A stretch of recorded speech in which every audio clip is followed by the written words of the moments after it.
is ready for a word from Jesus right now in this moment? We have a lot of hype this month, but man, we are here for Jesus and Jesus alone, and he's got a word for you guys. We are in a sermon series called The Ship. Look to your partner and say, this sermon series is going to be The Ship. Look to your other neighbor and say, it's going to be The Ship. S-H-I-P. Come on, don't go there with me. S-H-I-P. We're going to win the championship in our faith, and we have 5 reasons why, and 5 things that you guys need to sell out in your faith here at City Youth, and you will win the championship in your faith with Jesus Christ, your Lord and Savior. And our first one we're going to be talking about is generosity. We're going to be talking about generosity, and if we sell out as youth students, as a youth ministry to this, man, we are going to win the championship in our faith, in our world, in our community, and just to everyone around us. It's going to be a powerful movement. And first off, I just want to shout out our church. Our lead pastor, Pastor CJ, challenged us to raise, $150,000 in the middle of a pandemic, in the middle of people just struggling like never before for the needs of people in our community. And I'll explain more what those needs are and people that you are helping when you give tonight. But we raised over $300,000 in the middle of a pandemic. Come on, we can get excited about that. We should get more excited about that than we do about winning some tug of war. And so tonight, man, I think it's our time to step up like never before. And if I'm being honest, just looking around, this message is for me. Whenever I'm preaching, it's for me as much as it is for you. But when I just look around at social media and our people, I'm not calling anyone out in this room, but when you just look at the media, it's just so much talk. It's so much talk. And our sermon series, or my sermon title tonight is Walk Our Talk. Would we walk our talk tonight? And I want to jump right into scripture. It's Mark chapter 6. Come on, who's brought their Bible? I don't care if it's your mobile Bible. I don't know what it is. Maybe it's a little Gideon Bible. You have your big Bible. Pull it out. Mark chapter 6, verses 45 through 51. In verse 45, we see Jesus and his disciples. So Jesus literally before this just got done multiplying 5 loaves of bread and 2 fish. He just got done multiplying them and feeding thousands, and man, that was doing something. That was amazing, and people were moved by that, but his disciples were still like, what's going on? Who is this Jesus guy? Is he really the Son of God? And so we jump into the next passage here in verse 45, and it says, immediately Jesus, everyone say Jesus. Come on, God is good. We love you, Jesus.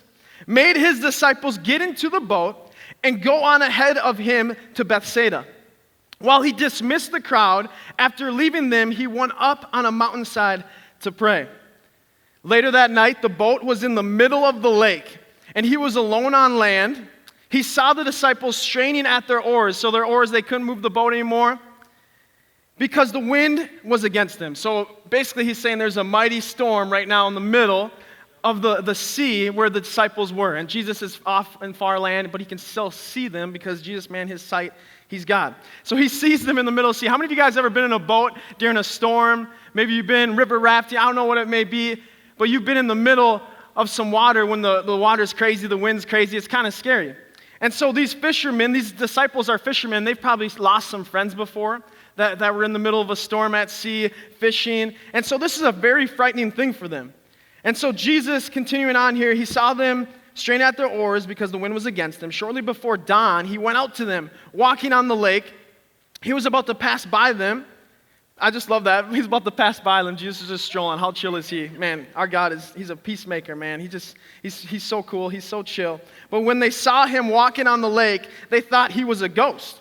They cried out because they all saw him and were terrified. Immediately he spoke to them and said, "Take courage, it is I. Don't be afraid." Then he climbed into the boat with them, and the wind died down. They were completely amazed. Gospel of Matthew is talking about the same story. I just want to talk about the end of Gospel of Matthew in this story really quick. It's in Matthew chapter 14, 32 through 33. I love the way that this part ends.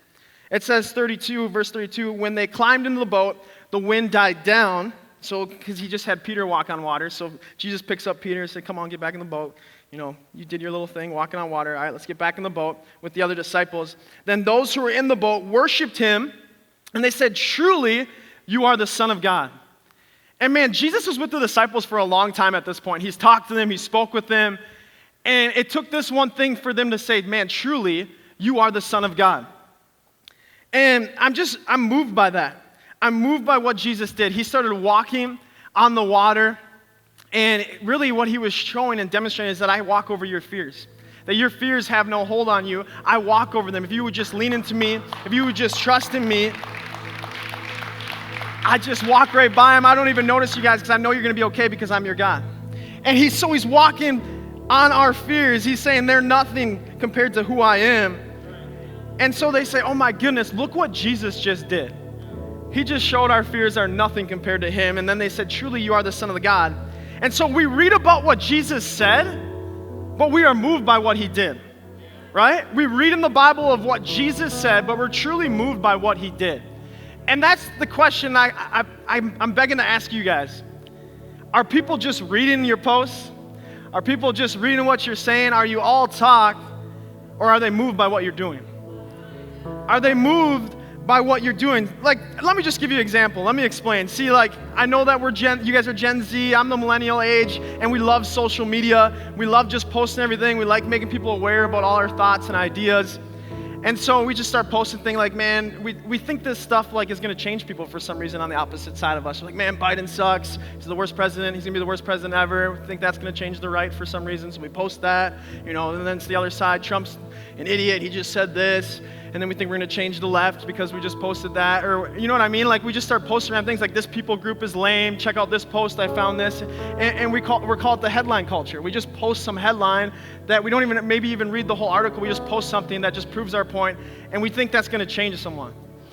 And I think if we really saw like how that physically works, like in a real physical relationship, because when you're on social media, it's very impersonal. When you post something, it's very easy to post because you can't see a person face to face. You don't see them face to face. So I want to do a little illustration really quick. Can I have this whole front row here, my red team, stand up?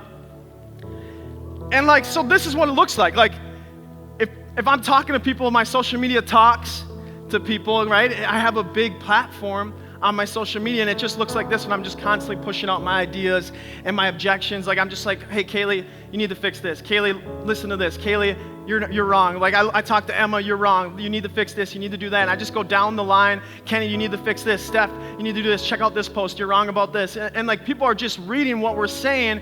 And that's like, would I ever do that with a real relationship with someone? Like, maybe I don't even like know you guys, because most of the people on our social media we don't even know, but yet they're just seeing us talking at them. And they see Christian in our bio, but then they just see us talking at them like this. Like, I would never do that to most of you guys. I would never just come up to you and just start pointing. See, I said it last week, we have a lot of problem pointers, but we don't have solution makers. Come on, you guys can sit down. But we have a lot of problem pointers and not enough solution makers. Not enough people doing. We have a lot of people talking, but not a lot of people doing. See, we are so fixated on the problem that we don't have any time in our day to actually make a difference. We're so focused on problems, we're so focused on making everyone aware of the problems, of our problems, of way people need to think, that we're falling short of making a difference. And I'm not saying I'm against awareness, because I think awareness is good. I think it's good to post some stuff. I think it's good, but there has to be a balance. I mean, like, you got to look at the life of Jesus. How did he do it? Right? He pointed at our problem of sin. He said, you guys are sinners. You've fallen short of the glory of God. We all have original sin. We're born into this world. We have fallen, and we've all chose not to choose God. Sin is just missing the mark. It's missing the mark of God's created intentions for us. And we've all chose not God at certain times in our lives. And he's saying, hey, he's just calling what it is. You've sinned.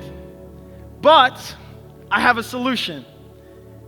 I'm going to come down for you guys. I'm going to have this cross. I'm going to endure the cross, and I'm going to give my life for you. Right? He doesn't just make us aware and then see you later, deuces. You guys figure it out. No. He does something. He does something. And I just got to shout out some students really quick. Where's Malia Zwaber? Is she in here tonight? Malia? No? Well, I'm going to shout out Malia Zwaber. A lot of you guys know her, but I just think of her last year when she decided to jump aboard of this 30 for Freedom. Me and Pastor Jordan were going to run 30 miles, and she's like, oh my goodness, I'm going to catch on to that too. I want to end sex trafficking. And so she didn't just post about it. No, she did something about it. And so she was posting. She was making people aware. She pointed at the issue, but she said, hey, I'll do a 5K. I probably can't run 30 miles, but I'll do a 5K. I'll be there that day. I'll ask people to donate to my page. I'm going to make a difference. I'm going to cause people to be aware about it, but I'm also going to do something about it.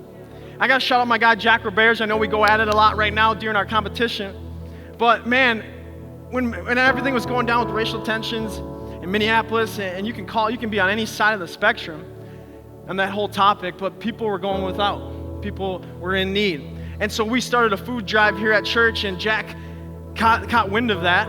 And he posted about it, he talked about it, he's like, hey, I want to be part of this. This is an issue, people are in need, people need food, stores were vandalized and ruined, and so there's a shortage for food. And so Jack goes around his neighborhood and goes old school on people, starts knocking on doors and asks people for food. He's filling up his whole back of his pickup truck, the Dodge Ram 1999 Dodge Ram, come on, I love it.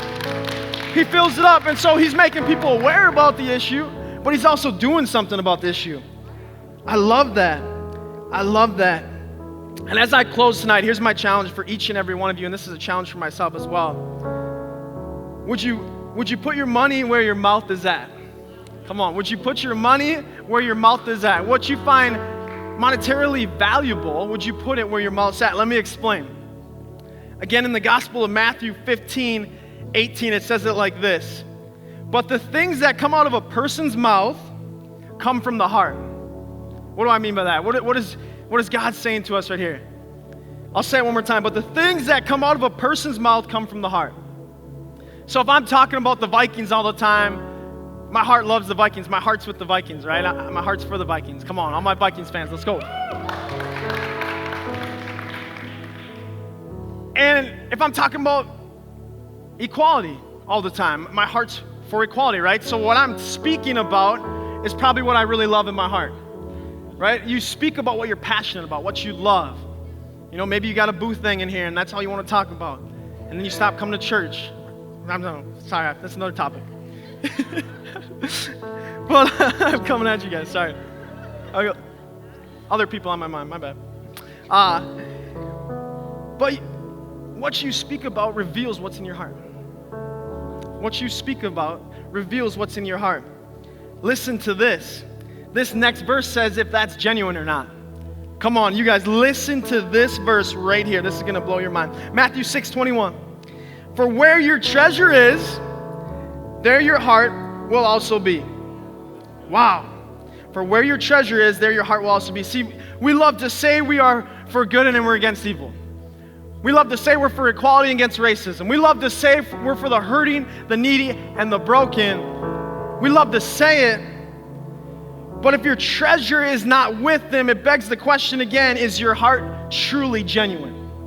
When you speak about all these things, when you're posting about all these things, when you're getting heated about a debate with somebody, put your money where your mouth's at, God is saying. What God is saying is, would you put your money where you say your heart is at?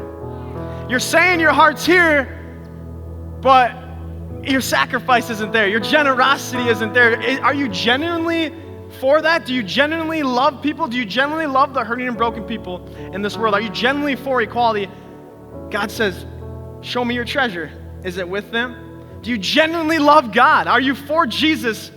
Are you giving back to God? Is your heart really there? See, this is what reveals your genuineness in what you speak about. It reveals the genuineness of your heart. So if you want to see someone's heart, and if it's real, if you can trust it, if it's genuine, you'd see the sacrifice in their generosity. Again, I'm not here to say that money is the only way to help someone, because it's definitely not, but it's a very effective way. You see, we need to have both awareness and generosity. Awareness without generosity is empty, but generosity without awareness is misleading. So you need to have both, and I'm not saying that you can only make a difference through money, but it's very effective, and God speaks about it so many times in His Word. It's actually the second most talked about topic in the Bible, is your possessions and your monetary value, whatever you have, your money, it's talked about. And so tonight there is no pressure to give. So we're going to go into a time, worship team can come back up, and we're going to go into a time of giving, and we're going to have our worship team praying or singing over us as we are praying, but there is no pressure to give tonight, okay? But there is a pressure on you guys to think about your generosity. There is a pressure for you to think about the hurting and broken people in this world, and are you making a difference? If everybody in the world was doing what you're doing with your generosity, would the world be better off or would it be worse off? There's pressure on that for you guys to actually think about that. Come on, we're all human. We should think about that. But if you're a Christian in this place, and Jesus gave it all for you, everything, he gave it all for you, can't you just give a little something back? If you call this place home, come on, let's rise up. Listen to this quote. Some people want it to happen. Some people wish it would happen. Others make it happen. Come on, City Youth, let's make it happen tonight. Let's make it happen tonight.